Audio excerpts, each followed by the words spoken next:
সানাতার mini blog.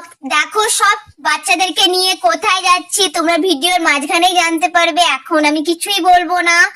তো চলো, এই দেখো দাদা দেখা করতে এসছে, ও কিন্তু যাচ্ছে না, গেট পড়ে আছে তাই বসে আছি। এই দেখো টোটোর মধ্যে, গেটে ভীষণ ভিড়, মানে ভীষণই ভিড়, এত ভিড় আর এত ধুলো। এই দেখো গ্রামের ভিতরে চলে এসেছি, চলো দেখাচ্ছি কাকে নিতে এসেছি। হ্যাঁ, আমি মাকে নিতে এসেছি। মা মানে শীতলা মা, আমাদের সব থেকে বড় জাগ্রত মা।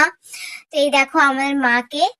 তো সবাইকে প্রসাদ দিয়ে দিল ওখান থেকে, সব বাচ্চাদেরকে বড়দেরকে দিয়ে মাকে নিয়ে বেরিয়ে পড়েছি। টোটোয় করে গিয়েছিলাম মাকে আনতে।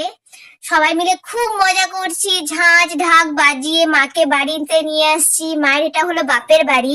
একটা জেঠিমার বাড়িতে বসে মকর সংক্রান্তির সময় মা আসে আমাদের কাছে, আর আমরা খুব মজা পাই, খুব মজা করি। Thank you for watching, subscribe my channel. By.